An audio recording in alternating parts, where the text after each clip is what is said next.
Black tea is known to be one of the most popular beverages enjoyed by the 2/3 of the world's population. With the increasing consumption of tea, culture control of tea becomes more and more important nowadays. Sugar adulteration is one such major issue faced by the tea industry, as it affects brew characteristics such as the development of golden black color and brightness, which would negatively influence the production of tea, and it also increases the risk of moisture sensitivity and microbiological hazards in tea products. A multispectral image captures the image data within a specific wavelength across the electromagnetic spectrum and provides image information in the spectral domain as well as in the spatial domain. This overcomes the disadvantages of conventional methods such as destructive, time-consuming, and expensive. This system consists of a switching circuit, an aluminum integrating hemisphere with 9 narrowband off-the-shelf LEDs emitting wavelengths ranging from 405 nanometers to 950 nanometers, a monochrome camera, a discovered development board, NUC PC, and a 7-inch LCD touchscreen.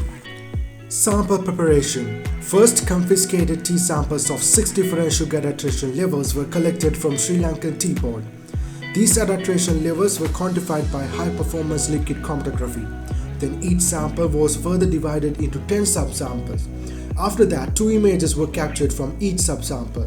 Here, the first image was used to train the classification model and the second image was used to test the trained model. First, the multispectral images were pre-processed. Here, the noise reduction and image smoothing were done. Then, the spectral signature was drawn to identify the class separation.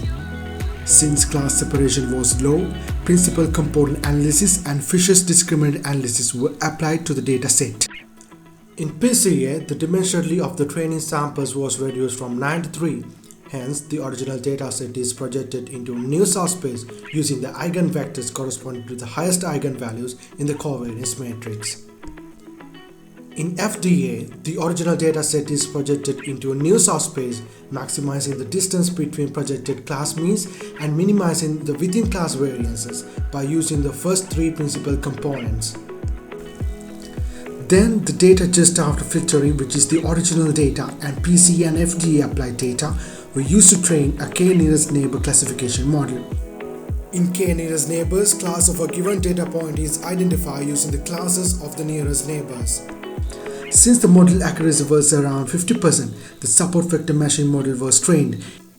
In support vector machine, a hyperplane decision boundary is used to separate the classes. Its accuracy was around 55%. Since it was too time consuming, we mainly focused on using the Kane model as a machine learning technique. In order to increase our accuracy further, we used deep learning concepts like feed-forward neural network and convolutional neural network. Feed-forward neural network that connects every pixel with each other in the following layer, ignoring any spatial information presenting in the image, but the convolution layer will transform an input into a stack of feature mappings of that input. Using convolutional neural network, we could obtain validation accuracy of around 72%, and using feed-forward neural network, it was 82.6. Using the highest accuracy model, we could obtain a web application that you can use to determine the adulteration level by just uploading.